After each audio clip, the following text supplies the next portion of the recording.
Hello everyone, welcome back to PCS mind. दोस्तों, घटना चक्र की सीरीज़ में आप सभी का स्वागत है। यहाँ पर हम घटना चक्र को डिस्कस करेंगे और आज की वीडियो में हम पर्यावरण एनवायरनमेंट के घटना चक्र को डिस्कस करने वाले हैं। घटना चक्र आपके सभी एग्जाम्स के लिए काफ़ी ज़्यादा उपयोगी साबित होता है। देखिए, अभी हाल ही में आपके काफ़ी सारे एग्जाम्स आने वाले हैं। लाइक 11 फरवरी को आपका आरओ एआरओ का एग्ज़ाम होने वाला है। 17 मार्च को आपका यूपी पीसीएस का प्रीलिम्स होने वाला है। इसीलिए आपको ज़्यादा फोकस के साथ अभी तैयारी करना चाहिए और फास्ट रिवीजन पर फोकस करना है। अगर आप इस बार प्रीलिम्स क्लियर करना चाहते हैं तो आपको 3 चीज़ों पर विशेष फोकस करना होगा। सबसे पहला, आप घटना चक्र की सभी बुक्स को काफ़ी अच्छे से कवर कीजिए। दूसरा, आपको करंट अफेयर के पोर्शन को काफ़ी अच्छे से कवर करना है, क्योंकि करंट अफेयर से आपसे 30 से 40 प्रश्न यूपी पीसीएस के प्रीलिम्स में पूछे जाते हैं। इसके अलावा आपको ज़्यादा से ज़्यादा टेस्ट सीरीज सॉल्व करनी होंगी, तो आपको ज़्यादा से ज़्यादा टेस्ट देने होंगे। और टेस्ट देने का मतलब ये बिल्कुल नहीं है कि आप वहाँ मार्क्स पर फोकस करेंगे।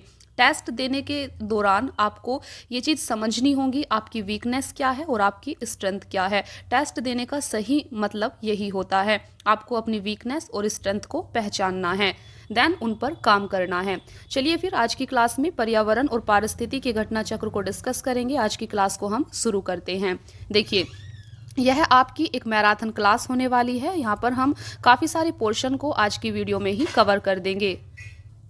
देखिए, सबसे पहले घटना चक्र के यानी पर्यावरण के घटना चक्र के इंडेक्स को समझते हैं। कौन कौन से चैप्टर यहाँ पर दिए गए हैं। सबसे पहला चैप्टर है पर्यावरण एवं सतत विकास, दूसरा चैप्टर है पारिस्थितिकी, तीसरा चैप्टर है जैव विविधता और चौथा चैप्टर है हरित गृह प्रभाव एवं जलवायु परिवर्तन।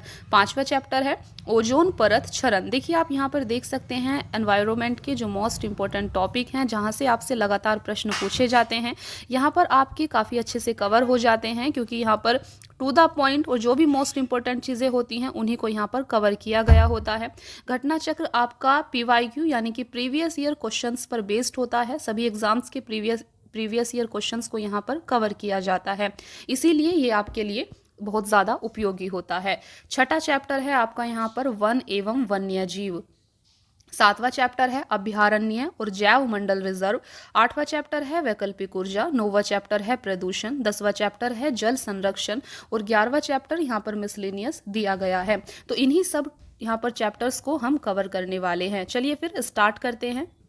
देखिए फ्रेंड्स, सबसे पहला चैप्टर है आपके सामने पर्यावरण एवं सतत विकास। तो अभी हम पर्यावरण से रिलेटेड जितना भी आपका प्रीवियस ईयर में क्वेश्चंस पूछा गया है उन्हें हम यहाँ पर डिस्कस करने वाले हैं। सबसे पहला क्वेश्चन है आपके सामने, देखिए अभी आपको ठीक दिखेगा। सबसे पहला प्रश्न है आपके सामने, पर्यावरण से अभिप्राय है। तो पर्यावरण से क्या अभिप्राय है यह आपको यहाँ पर बताना है। इसका सही आंसर ऑप्शन डी है, उपयुक्त सभी। चलिए देखते हैं पर्यावरण से क्या अभिप्राय है। सबसे पहला कथन यहाँ पर दिया गया है, भूमि, जल, वायु, पौधों एवं पशुओं की प्राकृतिक दुनिया जो इनके चारों ओर अस्तित्व में है। दूसरा कथन, उन संपूर्ण दशाओं का योग जो व्यक्ति को एक समय बिंदु पर घेरे हुए होती है। तीसरा कथन, भौतिक, जैविकीय एवं सांस्कृतिक तत्वों की अंतःक्रियात्मक व्यवस्था जो अंतः संबंधित होती है। तो पर्यावरण से क्या अभिप्राय है, यहाँ पर उपयुक्त सभी कथन सही दिए गए हैं पर्यावरण के संदर्भ में। देखिए, पर्यावरण क्या होता है इसे आप यहाँ पर काफ़ी अच्छे से समझ सकते हैं। पृथ्वी पर पाए जाने वाले भूमि, जल, वायु, पेड़ पौधों एवं जीव जंतुओं का समूह जो हमारे चारों ओर है, सामूहिक रूप में पर्यावरण कहलाता है। पर्यावरण के ये अजैविक और जैविक संघटक आपस में अंतःक्रिया भी करते हैं। यह संपूर्ण प्रक्रिया एक तंत्र के रूप में संचालित होती है, जिसे पारिस्थितिकी तंत्र के रूप में परिभाषित किया जाता है। पर्यावरण संरक्षण अधिनियम 1986 के अनुसार पर्यावरण किसी जीव के चारों तरफ घिरे भौतिक एवं जैविक दशाएं तथा उनके साथ अंतःक्रिया को सम्मिलित करता है। तो ये था आपका पहला प्रश्न, जिससे आपने काफी कुछ सीखा होगा। देखिए, दूसरा क्वेश्चन है आपके सामने, पर्यावरण किससे बनता है। आपको बताना है कि पर्यावरण किससे बनता है, जीवीय घटकों से, भू आकृतिक घटकों से, अजैव घटकों से या उपयुक्त सभी से। सही आंसर ऑप्शन डी होगा, उपयुक्त सभी। आपको पता होना चाहिए कि पर्यावरण किससे मिलकर बनता है। तो फ्रेंड्स, यह आपका जीवीय घटक, अजैव घटक और भू आकृतिक घटक सभी से मिलकर बनता है। देखिए, पर्यावरण एक अविभाज्य समष्टि है तथा जैविक एवं अजैविक तत्वों वाले पारस्परिक क्रियाशील तंत्रों से इसकी रचना होती है। इसमें जैविक, अजैविक व भू आकृतिक घटक शामिल होते हैं, इसीलिए यहाँ पर डी आपका सही आंसर होगा। तीसरा क्वेश्चन है आपके सामने, सामान्यतः पर्यावरण को निम्न प्रकार से वर्गीकृत किया जा सकता है, निम्न में से कौन सा एक इस वर्गीकरण का अंश नहीं है? आपको ये चीज यहाँ पर बतानी है। सही आंसर ऑप्शन ए होगा, परिचालन पर्यावरण। देखिए, आपको यहाँ पर 4 ऑप्शन दिए गए थे और आपसे पूछा गया था कि पर्यावरण को निम्न प्रकार से वर्गीकृत किया जा सकता है, निम्न में से कौन सा एक इस वर्गीकरण का अंश नहीं है, यानी पर्यावरण का अंश नहीं है। सही आंसर ऑप्शन ए है, परिचालन पर्यावरण। आप यहाँ पर देख सकते हैं भौतिक पर्यावरण, सांस्कृतिक पर्यावरण और जैविकीय पर्यावरण, ये आपके पर्यावरण के अंश होते हैं। और पर्यावरण का अंश कौन सा नहीं है यहाँ पर? परिचालन पर्यावरण। चलिए इसे और अच्छे से समझते हैं। देखिए, सामान्यतः पर्यावरण को भौतिक पर्यावरण, सांस्कृतिक पर्यावरण एवं जैविकीय पर्यावरण में वर्गीकृत किया जा सकता है। भौतिक पर्यावरण के अंतर्गत भू आकृतियां, जलाशय, जलवायु, मृदा, चट्टानें, खनिज आदि आते हैं। सांस्कृतिक पर्यावरण के अंतर्गत मानव निर्मित गतिविधियां जैसे आर्थिक, सामाजिक तथा राजनैतिक स्थितियां शामिल होती हैं, जबकि जैविकीय पर्यावरण के अंतर्गत वनस्पतियां, जंतु, मानव सहित तथा सूक्ष्म जीव शामिल होते हैं। तो यहाँ पर आपने 3 चीजें समझी, भौतिक पर्यावरण के अंतर्गत क्या आता है, सांस्कृतिक पर्यावरण के अंतर्गत क्या आता है और जैविकीय पर्यावरण के अंतर्गत क्या चीजें आती हैं। चलिए देखते हैं नेक्स्ट क्वेश्चन। देखिए, यहाँ पर हमारा पर्यावरण से रिलेटेड टॉपिक जो है समाप्त हो जाता है। अभी आपका दूसरा टॉपिक है यहाँ पर धारणीय विकास या सतत विकास।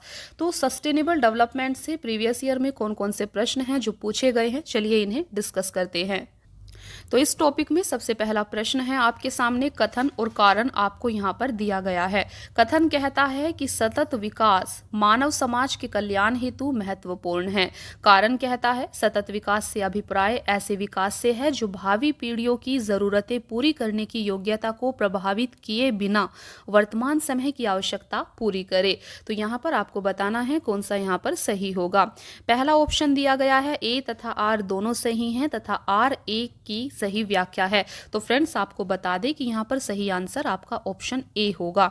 ए तथा आर दोनों कथन यहाँ पर सही हैं और आर कथन की सही व्याख्या भी करता है। चलिए इसे और अच्छे से यहाँ पर आप समझ सकते हैं। देखिए, यहाँ पर समझते हैं, world commission on environment and development द्वारा वर्ष 1987 में प्रकाशित report our common future, our common future report कब आई? 1987 में।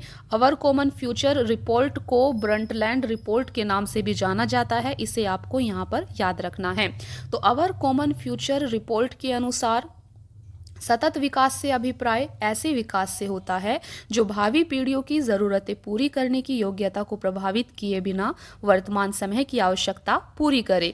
इसका तात्पर्य है कि मानव समाज का सतत भविष्य तभी सुनिश्चित हो सकता है जबकि आर्थिक गतिविधियों और मानव कल्याण के समर्थन हेतु आवश्यक जैव भौतिक और सामाजिक पारिस्थितिकीय परिस्थितियां पीढ़ी दर पीढ़ी पोषित या संदृढ़ की जा सके। इस प्रकार कथन कारण आपका यहाँ पर सही दिया गया था। दूसरा क्वेश्चन आपसे पूछा गया था, वर्ष 1987 में संयुक्त राष्ट्र में पर्यावरण से संबंधित एक प्रतिवेदन की प्रस्तुति के उपरांत धारणीय विकास सस्टेनेबल डेवलपमेंट पर चर्चा आरंभ हुई। वह प्रतिवेदन था। सही आंसर ऑप्शन बी होगा, अवर कॉमन फ्यूचर। अभी हमने ऊपर देखा था कि 1987 में एक रिपोर्ट प्रकाशित हुई थी, कौन सी? Our common future. Our common future को दूसरे किस नाम से जाना जाता है, इसे आपको कमेंट सेक्शन में हमें बताना है। अभी हमने ऊपर डिस्कस किया था कि अवर कॉमन फ्यूचर रिपोर्ट को दूसरे किस नाम से जाना जाता है। ये काफी इंपॉर्टेंट है, अक्सर आपसे एग्जाम में पूछा जाता है। चलिए देखते हैं तीसरा प्रश्न। तीसरा क्वेश्चन है आपके सामने, निम्नलिखित घटनाओं को काल अनुक्रमिक क्रम में व्यवस्थित कीजिए। सबसे पहली घटना है आपके सामने रियो पृथ्वी शिखर सम्मेलन, दूसरी घटना है ब्रंटलैंड आयोग रिपोर्ट का प्रकाशन, तीसरी घटना है मॉन्ट्रियल प्रोटोकॉल का प्रवर्तन और चौथी घटना है the limit to growth report का प्रकाशन। तो फ्रेंड्स यहाँ पर आपको इन घटनाओं को सही क्रम में लगाना है। कौन सी घटना पहले हुई देन उसके बाद कौन सी हुई, तो ये चीज आपको यहाँ पर बतानी है। और इसके लिए यहाँ पर ज़रूरी है आपको पता होना चाहिए कि ये सब घटना कौन कौन से ईयर में हुई थी। चलिए देखते हैं। तो आप यहाँ पर देख सकते हैं इसका सही आंसर ऑप्शन बी होगा। देखिए यहाँ पर आप इन्हें देख सकते हैं, आपको इनके ईयर को याद कर लेना है। सबसे पहले है आपके सामने the limit to growth report का प्रकाशन कब हुआ था? 1972 में। रियो पृथ्वी शिखर सम्मेलन कब हुआ था? 1992 में। ब्रंटलैंड आयोग रिपोर्ट का प्रकाशन कब हुआ था? 1987 में। मॉनेट्रियल प्रोटोकॉल का प्रवर्तन कब हुआ था? जनवरी 1989 में। तो इन्हें आपको अच्छे से लर्न कर लेना है क्योंकि इस प्रकार के प्रश्न लगातार आपसे पूछे जाते हैं। इसीलिए सही आंसर यहाँ पर आपका ऑप्शन बी होगा। फोर्थ क्वेश्चन है आपके सामने, धारणीय विकास किसके उपयोग के संदर्भ में अंतर पीढ़ीगत संवेदनशीलता का विषय है? सही आंसर ऑप्शन ए होगा, प्राकृतिक संसाधन। देखिए यहाँ पर आप देख सकते हैं, धारणीय विकास विकास की वह अवधारणा है जिसके तहत वर्तमान की आवश्यकताओं के साथ साथ भविष्य की आवश्यकताओं को भी ध्यान में रखा जाता है। धारणीय विकास प्राकृतिक संसाधनों के उपयोग के संदर्भ में अंतर पीढ़ीगत संवेदनशीलता का विषय है। धारणीय विकास का मुख्य उद्देश्य पृथ्वी के प्राकृतिक संसाधनों का न्यायसंगत उपयोग, संरक्षण तथा उचित प्रबंधन करना है। पांचवा क्वेश्चन है आपके सामने, सतत विकास के लिए आवश्यक है जैविक विविधता का संरक्षण करना, प्रदूषण का निरोध और नियंत्रण करना, निर्धनता को घटाना। यहाँ पर सभी आपके ऑप्शन सही दिए गए हैं, इसीलिए उपयुक्त सभी आपका यहाँ पर सही आंसर होगा। देखिए यहाँ पर आप देख सकते हैं, सतत विकास के लिए, सस्टेनेबल डेवलपमेंट के लिए जैव विविधता का संरक्षण करना, प्रदूषण का नियंत्रण करना और निर्धनता घटाना सभी आवश्यक कारक हैं। आर्थिक विकास और पर्यावरण सुरक्षा के मध्य एक वांछित संतुलन बनाए रखना ही टिकाऊ विकास या सतत विकास है। वर्तमान राजनीतिक परिदृश्य में यह एक भूमंडलीय दृष्टिकोण बन चुका है। टिकाऊ विकास की जो अनिवार्य शर्तें हैं वे सूचनाओं की उपलब्धता पर आधारित होती हैं। तो फ्रेंड्स, ये थे आपके सस्टेनेबल डेवलपमेंट से related previous year questions. Next topic है आपका प्रकृति में कार्बन चक्र व जल चक्र। तो कार्बन चक्र और जल चक्र से लगातार आपसे प्रश्न पूछे जाते हैं, इसीलिए आपको इन्हें यहाँ पर काफ़ी अच्छे से समझना है। देखिए सबसे पहला प्रश्न है आपके सामने, निम्नलिखित पर विचार कीजिए। यहाँ पर 4 ऑप्शन आपको दिए गए हैं और आपसे यहाँ पर पूछा गया है कि उपयुक्त में से कौन सी क्रियाएं पृथ्वी के कार्बन चक्र में कार्बन डाइऑक्साइड जोड़ती हैं। तो 4 घटनाएं यहाँ पर 4 क्रियाएं दी गई हैं, प्रकाश संश्लेषण, श्वसन, जैव पदार्थों का अपक्षय और ज्वालामुखी क्रियाएं। आपको बताना है कि पृथ्वी के कार्बन चक्र में कार्बन डाइऑक्साइड को कौन सी क्रियाएं जोड़ती हैं। सही आंसर ऑप्शन सी होगा। तो ये क्रियाएं हैं आपकी श्वसन। आप सभी को पता है श्वसन में हम कार्बन डाइऑक्साइड छोड़ते हैं और ऑक्सीजन को ग्रहण करते हैं। तो इस प्रकार श्वसन के द्वारा पृथ्वी के कार्बन चक्र में कार्बन डाइऑक्साइड को जोड़ा जाता है। दूसरा है यहाँ पर जैव पदार्थों का अपक्षय। तीसरा है ज्वालामुखी क्रियाएं। इन तीनों क्रियाओं के द्वारा पृथ्वी के कार्बन चक्र में कार्बन डाइऑक्साइड को जोड़ा जाता है। यहाँ पर आप इसे अच्छे से समझ सकते हैं। देखिए पृथ्वी के कार्बन चक्र में कार्बनिक पदार्थों के अपघटन जीवधारियों द्वारा श्वसन की प्रक्रिया से, ज्वालामुखी प्रक्रियाओं से, जीवाश्म ईंधनों के दहन इत्यादि से कार्बन डाइऑक्साइड पहुंचती है। स्वपोषित पौधे प्रकाश संश्लेषण की क्रिया द्वारा कार्बोहाइड्रेट्स के निर्माण में वायुमंडलीय कार्बन डाइऑक्साइड ग्रहण करते हैं, न कि विमोचित करते हैं या जोड़ते हैं। आप सभी को पता है कि प्रकाश संश्लेषण की क्रिया में पौधों के द्वारा कार्बन डाइऑक्साइड ग्रहण की जाती है, ना कि विमुक्त की जाती है। इसीलिए प्रकाश संश्लेषण यहाँ पर आपका ऑप्शन नहीं होगा। दूसरा प्रश्न है आपके सामने, अधोलिखित में से कौन सा पृथ्वी के कार्बन चक्र में कार्बन डाइऑक्साइड की मात्रा को नहीं बढ़ाता है। सही आंसर ऑप्शन बी होगा, प्रकाश संश्लेषण। प्रकाश संश्लेषण पृथ्वी के कार्बन चक्र में कार्बन डाइऑक्साइड की मात्रा को नहीं बढ़ाता है, इसे आपको ध्यान रखना है।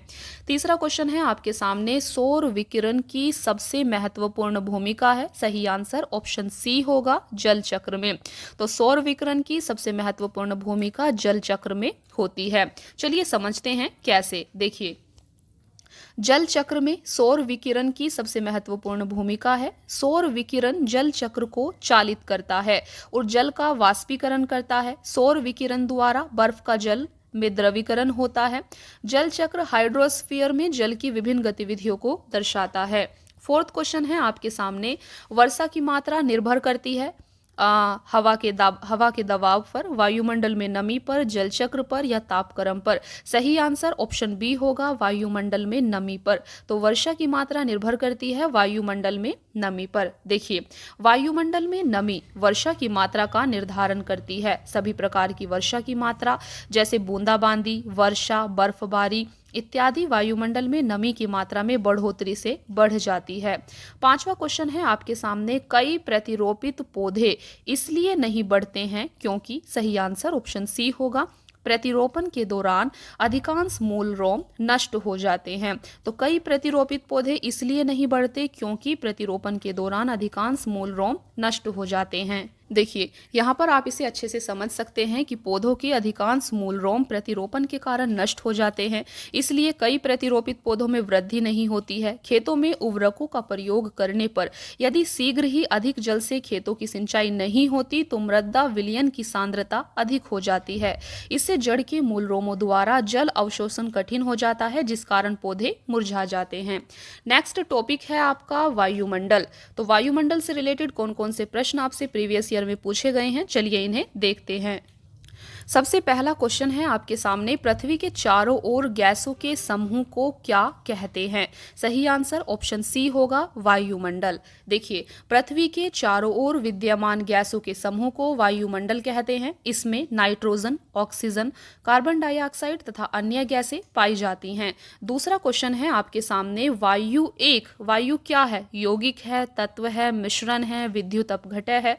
तो वायु एक मिश्रण है, इसे आपको ध्यान रखना है। देखिए, मिश्रण ऐसा पदार्थ होता है जिसमें दो या अधिक तत्व या यौगिक किसी भी अनुपात में साधारण रूप से मिश्रित होते हैं। वायु विभिन्न गैसों का मिश्रण है। गैसों का यह मिश्रण वायुमंडल में पाया जाता है। तीसरा क्वेश्चन है आपके सामने, निम्नलिखित नोबल गैसों में से कौन सी वायु में नहीं पाई जाती है? सही आंसर ऑप्शन सी होगा, रेडोन। आपको याद रखना है नोबल गैसों में से कौन सी वायु में नहीं पाई जाती है, तो रेडोन गैस वायु में नहीं पाई जाती है। देखिए, रेडोन एक रेडियो एक्टिव नोबल गैस है। शुष्क वायु में ही इसकी मात्रा नगण्य होती है।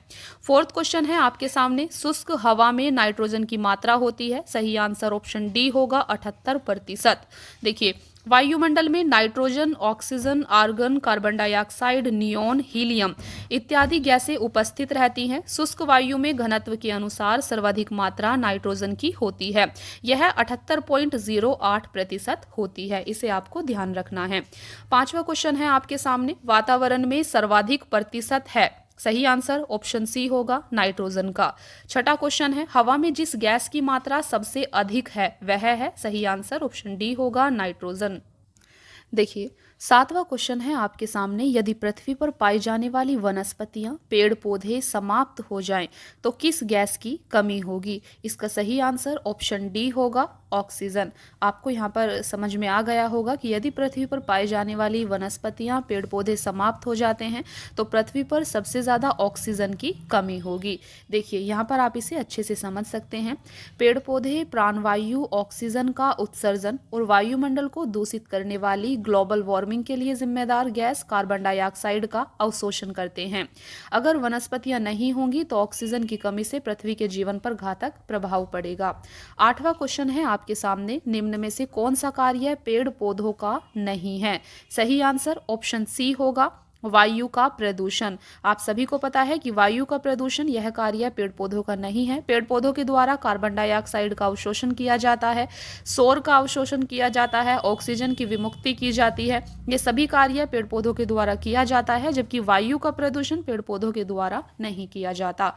देखिए, पेड़ पौधे कार्बन डाइऑक्साइड का अवशोषण कर ऑक्सीजन की विमुक्ति करते हैं। विभिन्न क्षेत्रों में सड़कों के किनारे हरे वृक्षों की कतारें खड़ी करके ध्वनि प्रदूषण से बचा जा सकता है। पेड़ पौधे वायु प्रदूषण नहीं करते, अपितु वायु प्रदूषण की रोकथाम में सहायक होते हैं।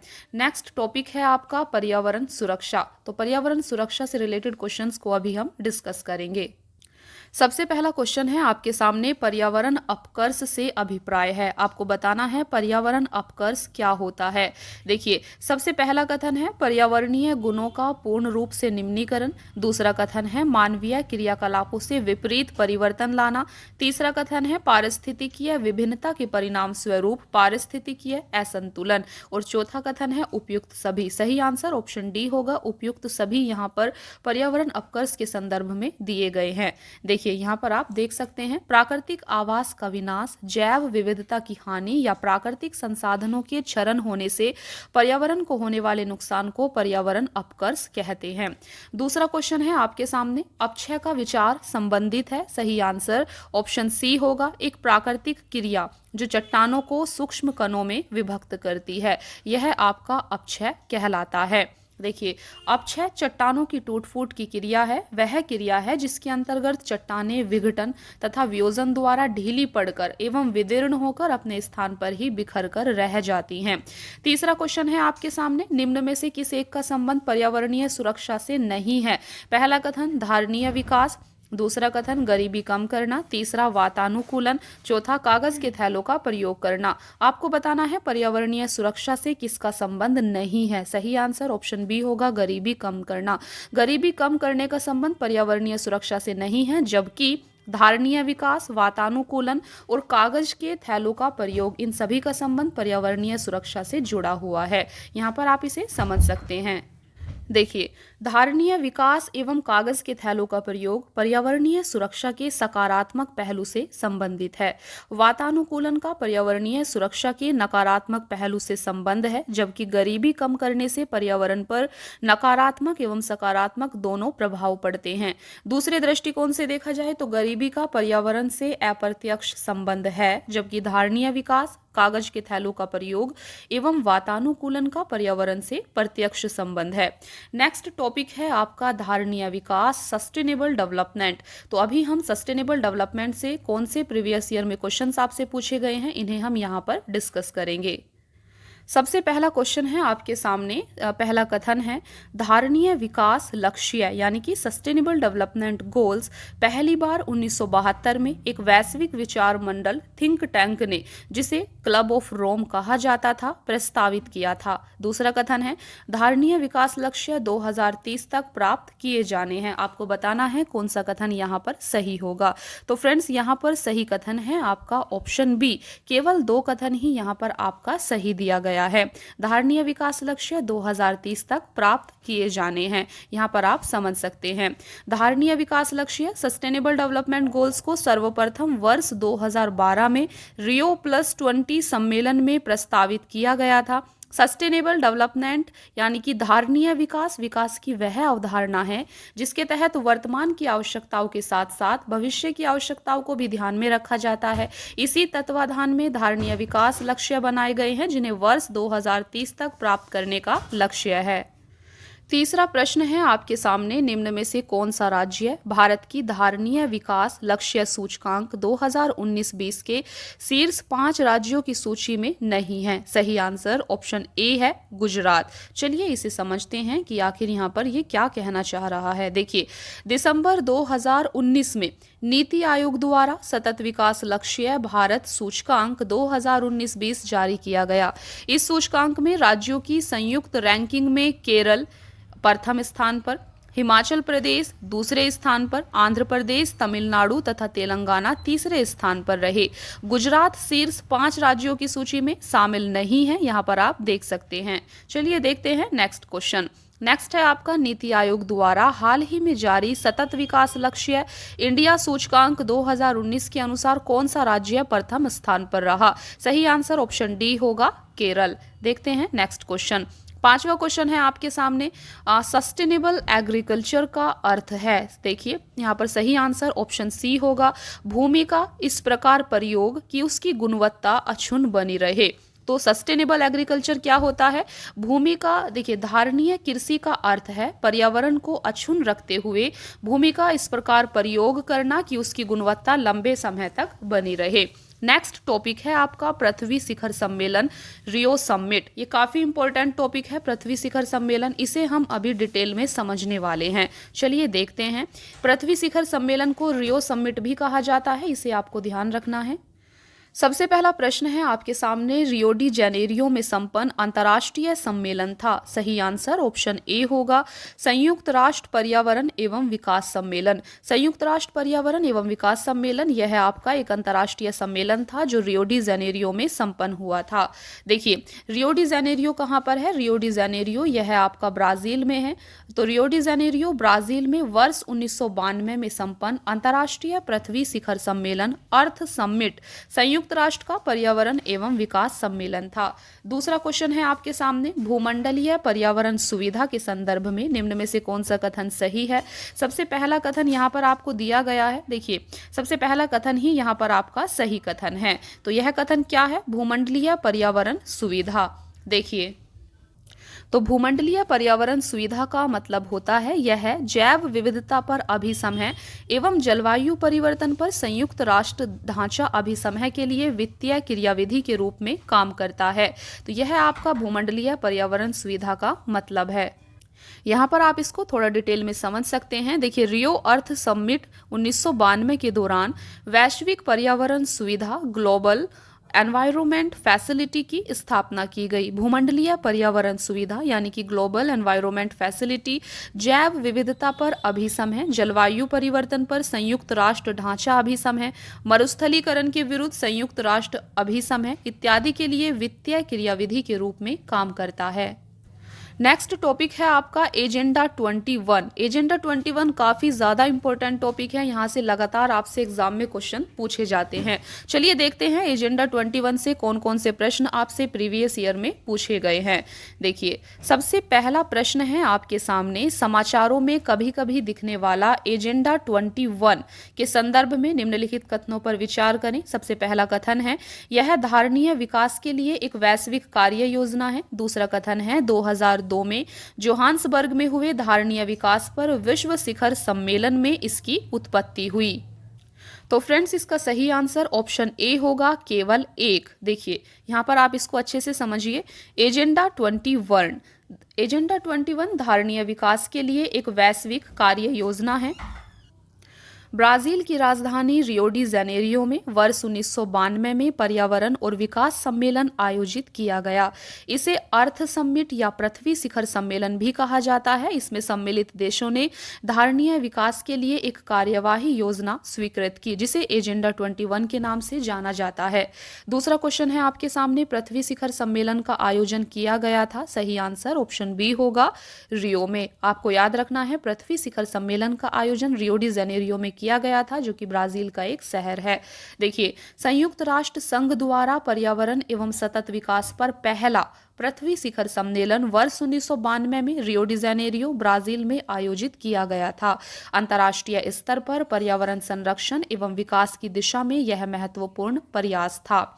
नेक्स्ट टॉपिक है आपके सामने Rio+20 सम्मेलन। Rio+20 सम्मेलन क्या है, चलिए इसे समझते हैं और किस प्रकार के प्रश्न यहाँ से आपसे पूछे गए हैं इन्हें भी यहाँ पर देखते हैं। देखिए सबसे पहला प्रश्न यहाँ से आपसे पूछा गया है, आमतौर पर समाचारों में आने वाला Rio+20 सम्मेलन क्या है? सही आंसर ऑप्शन ए होगा, यह धारणीय विकास सस्टेनेबल डेवलपमेंट पर संयुक्त राष्ट्र सम्मेलन है। इसे आपको ध्यान रखना है। देखिए यहाँ पर आप समझ सकते हैं Rio+20 धारणीय विकास पर संयुक्त राष्ट्र सम्मेलन का लघु नाम है। यह सम्मेलन जून 2012 में रियो डी जेनेरियो ब्राजील में संपन्न हुआ था। यह सम्मेलन वर्ष 1992 में रियो डी जेनेरियो में हुए पृथ्वी सम्मेलन की 20वीं वर्षगांठ तथा वर्ष 2002 में जोहान्सबर्ग में आयोजित विश्व सतत विकास सम्मेलन की 10वीं वर्षगांठ के उपलक्ष्य में आयोजित किया गया था। दूसरा प्रश्न है आपके सामने, पृथ्वी सम्मेलन +5 आयोजित हुआ था। सही आंसर ऑप्शन डी होगा, 1997 में। देखिए वर्ष 1992 में विश्व भर के नेता ब्राजील के शहर रियो डी जेनेरियो में पृथ्वी सम्मेलन में एकत्रित हुए थे। ठीक 5 वर्षों बाद 23 से 27 जून 1997 के मध्य न्यूयॉर्क में संयुक्त राष्ट्र महासभा ने एक विशेष बैठक का आयोजन किया जो रियो+5 या पृथ्वी सम्मेलन +5 के नाम से जाना जाता है। यह बैठक एजेंडा 21 को लागू करने की दिशा में उठाए गए कदमों के मूल्यांकन हेतु बुलाई गई थी। तीसरा प्रश्न है आपके सामने, रियो 20 घोषणा पत्र का शीर्षक क्या था? सही आंसर ऑप्शन ए होगा the future we want. The future we want इसका शीर्षक था। देखिए, रियो 20 सम्मेलन का आयोजन प्रथम पृथ्वी शिखर सम्मेलन रियो डी जेनेरियो 1992 के 20 वर्ष पूरे होने के पश्चात किया गया था। रियो 20 सम्मेलन का आयोजन वर्ष 2012 में ब्राजील के रियो डी जेनेरियो में आयोजित रियो 20 सम्मेलन के घोषणा पत्र का शीर्षक द फ्यूचर वी वांट था। इस मसौदे में जनसंख्या नियंत्रण, गरीबी उन्मूलन, सतत विकास, सामाजिक समानता इत्यादि पहलुओं पर विचार किया गया। फोर्थ क्वेश्चन है आपके सामने, पहला पृथ्वी शिखर सम्मेलन कहाँ हुआ? सही आंसर ऑप्शन सी होगा रियो डी जेनेरियो में। पांचवा क्वेश्चन है, हरित अर्थव्यवस्था पर कार्रवाई के लिए भागीदारी जो अपेक्षाकृत हरित एवं अधिक समावेशी अर्थव्यवस्था की ओर देशों के संक्रमण में सहायता देने के लिए संयुक्त राष्ट्र की एक क्रियाविधि है हुई थी। सही आंसर ऑप्शन बी होगा रियो डी जेनेरियो में 2012 के संधारणीय विकास पर संयुक्त राष्ट्र सम्मेलन में। देखिए, यहाँ पर आप इसे समझ सकते हैं। वर्ष 2012 में संयुक्त राष्ट्र सतत विकास सम्मेलन रियो+20 का आयोजन रियो डी जेनेरियो ब्राजील में किया गया।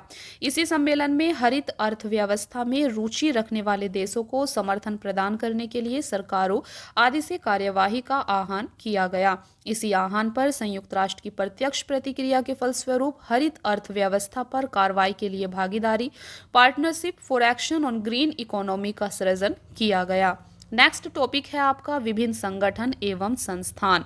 तो विभिन्न संगठन एवं संस्थान से कौन कौन से क्वेश्चंस आपसे पूछे गए हैं, चलिए इन्हें देखते हैं।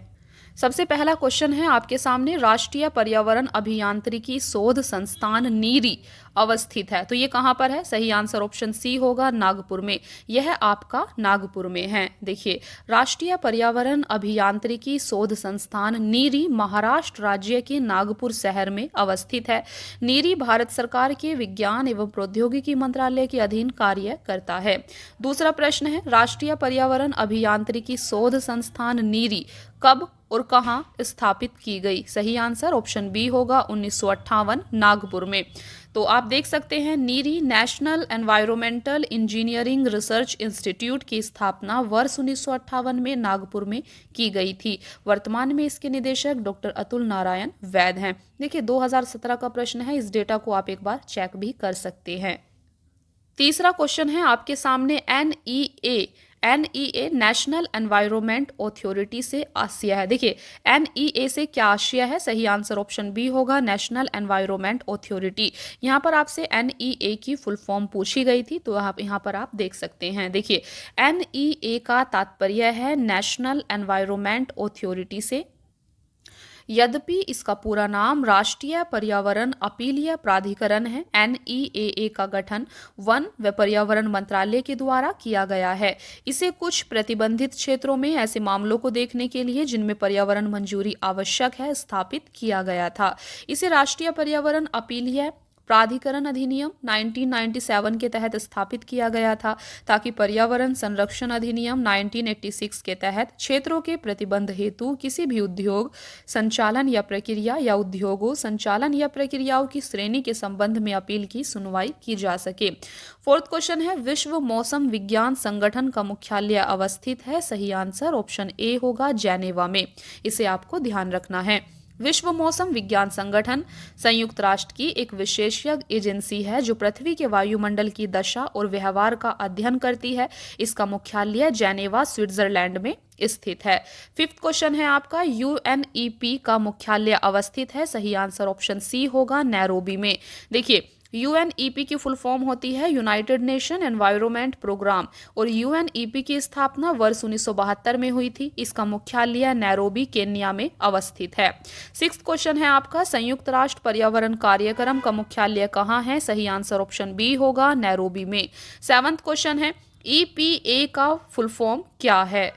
तो फ्रेंड्स इसका सही आंसर ऑप्शन सी होगा, एनवायरमेंटल प्रोटेक्शन एजेंसी। यहाँ पर आप देख सकते हैं ईपीए का full form environmental protection agency है। यह संयुक्त राष्ट्र अमेरिका की संघीय एजेंसी है।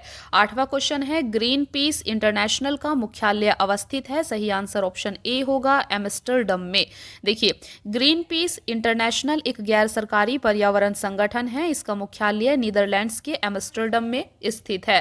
9वां क्वेश्चन है आपका, हाल ही में संयुक्त राष्ट्र पर्यावरण सभा का चौथा सत्र कहां आयोजित किया गया था। सही आंसर ऑप्शन डी होगा, नैरोबी, केन्या में। तो यहां पर आप देख सकते हैं इसे, ठीक है। नेक्स्ट देखिए, नेक्स्ट टॉपिक है आपका पर्यावरण संरक्षण से संबंधित अधिनियम। काफी इंपॉर्टेंट टॉपिक है, इसे आपको बहुत अच्छे से समझना है, चीजों को यहाँ से लर्न करना है। यहाँ से लगातार आपसे एग्जाम में क्वेश्चन पूछे जाते हैं पर्यावरण संरक्षण से संबंधित अधिनियम से। सबसे पहला प्रश्न है आपके सामने, भारत में पर्यावरण संरक्षण अधिनियम पारित हुआ था। तो पर्यावरण संरक्षण अधिनियम कब पारित हुआ था। सही आंसर ऑप्शन बी होगा, 1986 में। पर्यावरण संरक्षण अधिनियम 1986 भारत में वर्ष 1986 में पारित हुआ था। यह संपूर्ण भारत में लागू है। दूसरा क्वेश्चन है आपके सामने, पर्यावरण के परिरक्षण और संरक्षण हेतु पर्यावरण संरक्षण अधिनियम भारत सरकार द्वारा कब पारित किया गया। सही आंसर ऑप्शन ए होगा, 1986 में। तीसरा क्वेश्चन है आपके सामने, भारत में पर्यावरण सुरक्षा अधिनियम निम्न में से किस वर्ष में पारित हुआ था। सही आंसर ऑप्शन बी होगा, 1986 में। फोर्थ क्वेश्चन है, निम्नलिखित वर्षों में से कब पर्यावरण संरक्षण अधिनियम पारित हुआ। सही आंसर ऑप्शन बी है। फिफ्थ क्वेश्चन है, किस वर्ष में भारत सरकार द्वारा पर्यावरण संरक्षण अधिनियम पारित किया गया। ऑप्शन बी सही आंसर। सिक्स क्वेश्चन है, पर्यावरण सुरक्षा अधिनियम को अन्य किस नाम से जाना जाता है। सही आंसर ऑप्शन ए होगा, छाता विधान। ये आपके लिए नया है तो थोड़ा इसे आप ध्यान रख सकते हैं। सातवां क्वेश्चन है, जेनेटिक इंजीनियरिंग अनुमोदन समिति का गठन निम्न में से किसके अधीन किया गया है। सही आंसर ऑप्शन सी होगा, पर्यावरण संरक्षण अधिनियम 1986 के अधीन। तो यहां पर आप देख सकते हैं। देखिए, नेक्स्ट क्वेश्चन है आपका, निम्न में से कौन पर्यावरण संतुलन के संरक्षण से संबंधित है। वन नीति, पर्यावरण सुरक्षा अधिनियम 1986, औद्योगिक नीति, शिक्षा नीति। आपको बताना है सही आंसर ऑप्शन डी होगा, सभी चारों। देखिए, यहाँ पर सभी कथन आपका सही दिए गए हैं। पर्यावरण संतुलन के संरक्षण से संबंधित है वन नीति, पर्यावरण सुरक्षा अधिनियम 1986, औद्योगिक नीति और शिक्षा नीति। ये सभी पर्यावरण संतुलन के संरक्षण से संबंधित है। 9वां क्वेश्चन है आपका, national green tribunal NGT Bharat सरकार द्वारा स्थापित किया गया था। सही आंसर ऑप्शन सी होगा, 2010 में। तो आपको यहाँ पर थोड़ा एनजीटी को ध्यान से समझना है। देखिए, नेशनल ग्रीन ट्रिब्यूनल अर्थात राष्ट्रीय हरित न्यायाधिकरण की स्थापना भारत सरकार द्वारा 18 अक्टूबर 2010 को नेशनल ग्रीन ट्रिब्यूनल एक्ट 2010 के अधीन की गई थी। इसके द्वारा पर्यावरण संरक्षण, वन और अन्य प्राकृतिक संसाधनों से संबंधित मामलों का निपटारा किया जाता है। 10वां क्वेश्चन है आपके सामने, एनजीटी की फुल फॉर्म क्या होती है। सही आंसर ऑप्शन ए होगा, नेशनल ग्रीन ट्रिब्यूनल। 11वां क्वेश्चन है, भारत के परिप्रेक्ष्य में निम्न में से कौन सा कथन जलवायु परिवर्तन के दुष्प्रभाव के संदर्भ में सत्य नहीं है। सही आंसर ऑप्शन सी होगा, हाल ही में दक्षिण अफ्रीका के सन सिटी में आयोजित बेसिक्स की 19वीं बैठक में शामिल न होना। यह आपका सत्य कथन नहीं है जलवायु परिवर्तन के दुष्प्रभाव के संदर्भ में। बाकी सभी यहाँ पर आपका सही दिया गया है। देखिए, यहाँ पर आप समझ सकते हैं इसे अच्छे से। स्वच्छ विकास युक्ति UNFCCC के क्योटो प्रोटोकॉल की धारा 12 के अंतर्गत वर्णित है। इसके तहत एनेक्सर 1 के विकसित देश गैर एनेक्सर 1 देशों में स्वच्छ विकास युक्ति परियोजनाएं कार्यान्वित कर कार्बन क्रेडिट प्राप्त कर सकते हैं। कार्बन क्रेडिट का उपयोग विकसित देश अपनी राष्ट्रीय उत्सर्जन प्रतिबद्धताओं में हुई कमी को पूरा करने में कर सकते हैं।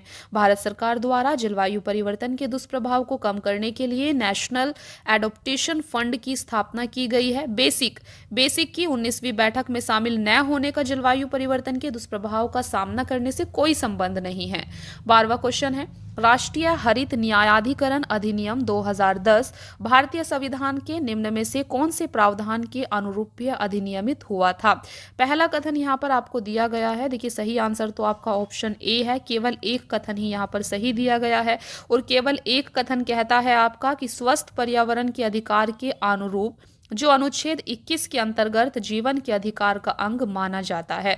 तो बिल्कुल अनुच्छेद 21 के अंतर्गत जीवन के अधिकार का अंग स्वस्थ पर्यावरण के अधिकार को माना जाता है। यहाँ पर आपका ऑप्शन 1 ही सही दिया गया है। चलिए देखते हैं नेक्स्ट क्वेश्चन।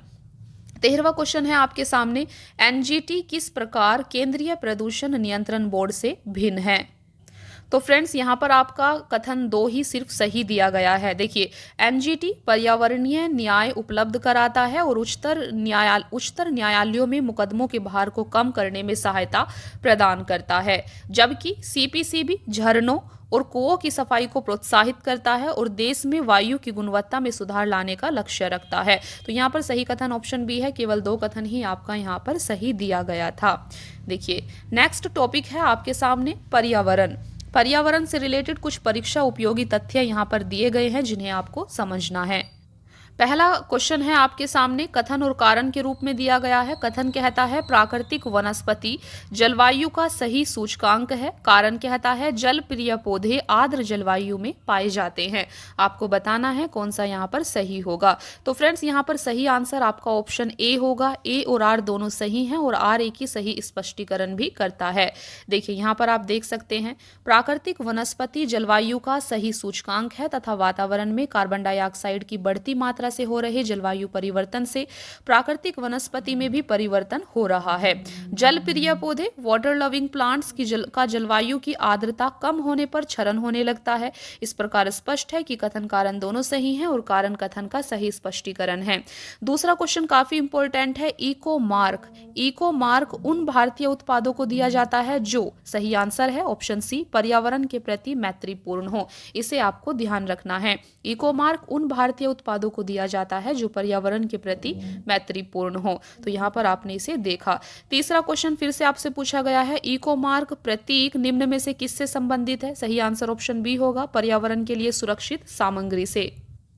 फोर्थ क्वेश्चन है आपके सामने, पर्यावरण अनुकूल उपभोक्ता उत्पादों को चिन्हित करने के लिए सरकार ने आरंभ किया है। सही आंसर ऑप्शन बी है, इको मार्क।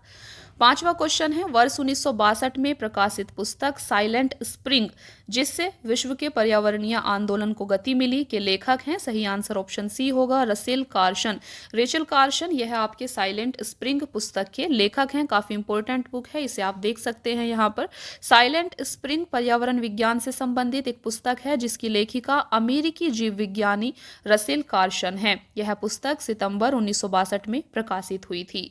छठा क्वेश्चन है, नगरीकरण एवं औद्योगिकरण हानिकारक है। संतुलित विकास के लिए, पर्यावरण एवं पारिस्थितिकी के लिए, जैव विविधता के संरक्षण के लिए या फिर उपयुक्त सभी के लिए? सही आंसर ऑप्शन डी होगा, उपयुक्त सभी के लिए। सातवां क्वेश्चन है, हरित विकास ग्रीन डेवलपमेंट के लेखक हैं? सही आंसर ऑप्शन डी है, WM एडम्स। तो WM एडम्स यह आपके ग्रीन डेवलपमेंट के लेखक हैं। आठवां क्वेश्चन है, प्राकृतिक कृषि का अन्वेषक है? सही आंसर ऑप्शन ए होगा, मसानोबु फुकुओका। मसानोबु फुकुनोका यह प्राकृतिक कृषि का अन्वेषक है। यह एक जापानी किसान और दार्शनिक थे। 9वां क्वेश्चन है आपके सामने, पर्यावरण संरक्षण के लिए ग्रीन आर्मी को किसने प्रारंभ किया? सही आंसर ऑप्शन सी होगा, ऑस्ट्रेलिया। पर्यावरण संरक्षण के लिए ऑस्ट्रेलिया ने ग्रीन आर्मी को लॉन्च किया था। 10वां क्वेश्चन है, 20वीं सदी के 80 के दशक के मध्य विकास के नकारात्मक पक्षों पर विस्तार से चर्चा की गई। निम्न में से कौन सा एक उनसे महत्वपूर्ण नहीं था? सही आंसर ऑप्शन सी होगा, राजनीति एवं विकास। यहाँ पर आप देख सकते हैं, 20वीं सदी के 80 के दशक के मध्य विकास के नकारात्मक पक्षों पर विस्तार से की गई चर्चा में प्राकृतिक संसाधनों का क्षरण, पर्यावरण प्रदूषण, जन सामान्य का विस्थापन और पुनर्वास आदि मुख्य विषय थे, लेकिन राजनीति एवं विकास चर्चा का विषय नहीं था। 11वां प्रश्न है, पलाची माडा जो पर्यावरण की अपार क्षति के कारण चर्चा में था, अवस्थित है? सही आंसर ऑप्शन सी होगा, केरल में। यह आपका केरल में एक छोटा सा गांव है। 12वां क्वेश्चन है, ग्रीन वॉश इंगित करता है? तो ग्रीन वॉश इंगित करता है पर्यावरण संरक्षण का झूठा वादा करना। ये काफी अच्छा टर्मिनोलॉजी है, इसे आपको ध्यान रखना है। ग्रीन वॉश उस स्थिति को संदर्भित करता है जहां एक संगठन अपने पर्यावरणीय प्रथाओं या किसी उत्पाद या सेवा के पर्यावरणीय लाभों के बारे में लोगों को गुमराह करना चाहता है। ग्रीन वॉश ध्यान रखेंगे। 13वां क्वेश्चन है, भारत के निम्नलिखित राज्यों में से किसने हाल ही में हरित गृह कृषि ग्रीन हाउस फार्मिंग प्रारंभ की है? सही आंसर ऑप्शन बी होगा, पंजाब ने। नेक्स्ट क्वेश्चन है आपके सामने, विश्व पर्यावरण दिवस जिस तारीख को मनाया जाता है वह है? सही आंसर ऑप्शन सी है, 5 जून। 5 जून को विश्व पर्यावरण दिवस मनाया जाता है, इसे आपको ध्यान रखना है। देखिए, विश्व पर्यावरण दिवस प्रतिवर्ष 5 जून को मनाया जाता है। प्रथम विश्व पर्यावरण दिवस वर्ष 1974 में मनाया गया था। उल्लेखनीय है कि स्टॉकहोम अंतर्राष्ट्रीय शिखर सम्मेलन वर्ष 1972 में आयोजित किया गया था। पर्यावरण पर यह पहला वैश्विक शिखर सम्मेलन था। इसी सम्मेलन में 5 जून को पर्यावरण दिवस मनाने का निर्णय भी लिया गया था। 16वां प्रश्न है, विश्व पर्यावरण दिवस मनाया जाता है 5 जून को। चलिए देखते हैं नेक्स्ट क्वेश्चन। देखिए, तो फ्रेंड्स यहाँ पर आपका जो पहला चैप्टर था, काफी बड़ा चैप्टर था पर्यावरण, वो आपका यहाँ पर समाप्त हो जाता है। तो फ्रेंड्स यहाँ पर आपने देखा पहला चैप्टर था आपका पर्यावरण एवं सतत विकास। तो पर्यावरण एवं सतत विकास को काफ़ी सारे सब टॉपिक्स में यहाँ पर बांटा गया था। काफ़ी सारे सब टॉपिक्स को हमने डिस्कस किया है, जहाँ से प्रीवियस ईयर में लगातार आपसे प्रश्न पूछे जा रहे हैं। काफ़ी इंपॉर्टेंट टॉपिक को आज की क्लास में हमने डिस्कस किया है। देखिए, यहाँ पर पर्यावरण के घटना चक्र में आपके टोटल 10 चैप्टर हैं। तो यहाँ पर एक चैप्टर के अंदर काफ़ी सारे सब टॉपिक्स होते हैं, काफ़ी सारे क्वेश्चंस होते हैं जो आपकी एग्जाम के लिए काफ़ी ज़्यादा उपयोगी हैं। तो हम इन 10 चैप्टर्स को आपका 10 वीडियो में कंप्लीट करेंगे। एक चैप्टर आपका चाहे कितना भी बड़ा क्यों ना हो, उस पर हमें मैराथन क्लास लेनी पड़े, वो आपका सिर्फ एक वीडियो में कंप्लीट हो जाएगा। इसीलिए आपको पर्यावरण के घटना चक्र को कंप्लीट करने के लिए सिर्फ आपको 9 से 10 वीडियोस को देखना पड़ेगा और आपका पर्यावरण का घटना चक्र यहाँ पर कंप्लीट हो जाएगा। अगर कोई चैप्टर छोटा होगा तो वहाँ पर हम 2 से 3 चैप्टर को एक वीडियो में भी कवर कर देंगे। तो इस प्रकार से आपकी वीडियोस की जो संख्या है वो 6 से 7 भी घटकर हो सकती हैं। इसीलिए काफ़ी कम संख्या में आपको यहाँ पर वीडियोस को देखना होगा और आपका पर्यावरण काफ़ी अच्छे से तैयार हो जाएगा। यहाँ से काफ़ी सारे क्वेश्चंस आपसे लगातार एग्जाम में पूछे जाते हैं, इसीलिए आपको इसे काफ़ी अच्छे से प्रिपेयर करके जाना है। तो फ्रेंड्स, आई होप कि आपको आज की क्लास पसंद आई होगी। Thank you so much friends for watching the class. Keep watching, please like, share and subscribe. Thank you.